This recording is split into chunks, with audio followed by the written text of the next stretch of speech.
Almost every other question I'm asked at present goes something like this. I agreed terms to buy a property in February, but I'm now concerned that after the pandemic, house prices will fall.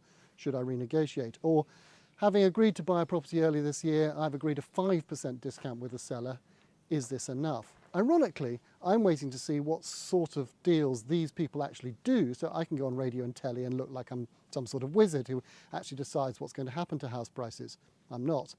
But in the first couple of months, asking prices will be where they were in March, but any buyer who's prepared to commit to a purchase will feel that they're taking some sort of risk, and whilst they might want a 20 or 25% discount, I suspect most will be happy with 5 to 10.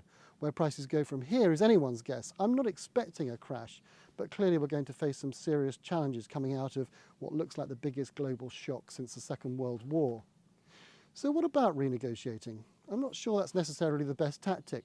No one likes to feel taken advantage of, and if I were selling, I'd probably feel the buyer dropping their bid now was somehow a bit slippery.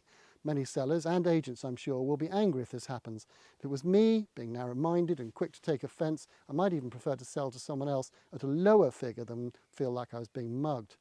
So you might want to consider playing the good guy and telling the seller that with regret you've had to pull out. You still love their home, you'd still love to buy it, but like many, you found the lockdown expensive.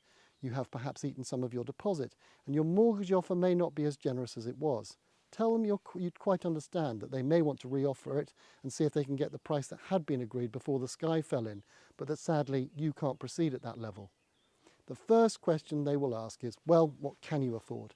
And rather than you renegotiating, they're inviting you to make an offer. It may not be acceptable immediately, but if no one else offers the pre-corona price, they may decide to come back and deal with you at a new level that you can afford. Put yourself in their shoes. Don't make it look like you've had a better crisis than they have. Share the pain, and you may find that a deal can still be done.